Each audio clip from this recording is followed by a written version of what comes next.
What's up, everybody? First off, I want to wish all the mothers out there a happy Mother's Day.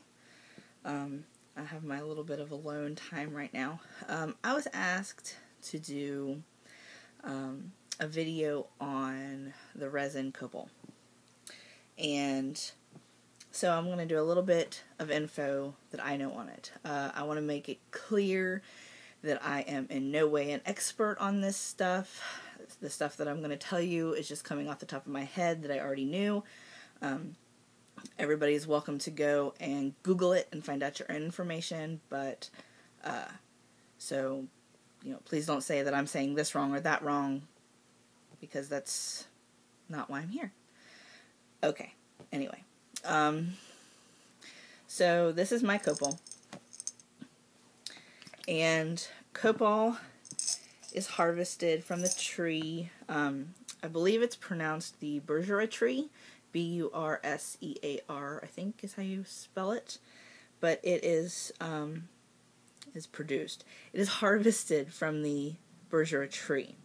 This is how we receive it. But actually what happens is when the tree is cut, they harvest the resin from the tree to make copal resin. However, when it is harvested, it does not look like this. When the tree is cut, it is a black, milky, thick substance. And over time, as it dries, it changes color and becomes white. This is... You can burn it just as it is. It's also good to crush up and put in with other incenses. My information might be jumbled around as it pops into my head, but there's actually two types of copal out there. One is this version, which is the more common version, and it's also actually the more expensive version. The cheaper version of this looks almost like amber. And it's in an amber color, and to the untrained eye, it's really hard to tell them apart. And actually, the amber version is the cheaper version, but it's harder to find.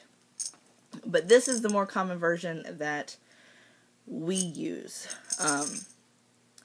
Let's see. It is used for purification. It can be used similarly to frankincense and myrrh. Copal actually smells very, very, very similar to frankincense, with just a little bit of a citrusy note to it. So it's very similar to frankincense. So if one is out of frankincense, they can actually use copal, and it could be used for the same scent purposes, and actually for the same intent purposes, because frankincense and copal have similarities to them when it comes to magical purposes.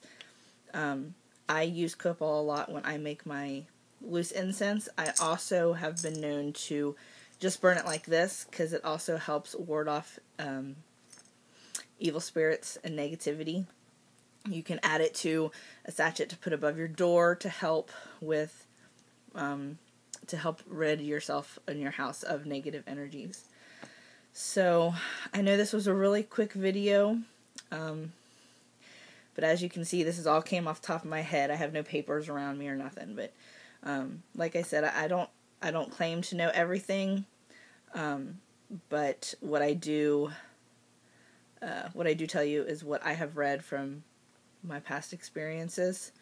I am very new to the herb world, and for the resin world, herbs and resin go hand in hand, but I'm very new to the world, but I have some great teachers out there, you know who you are, and with their help and with my help, I'm learning a lot, and I'm learning quite quickly when it comes to herbs, because for the longest time I wasn't allowed to have any herbs or anything in the house, because my dad wouldn't have a cow.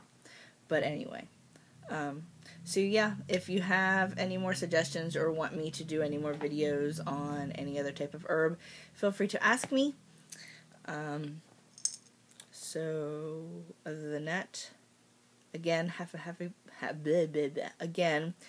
happy Mother's Day, and until next time, blessed be.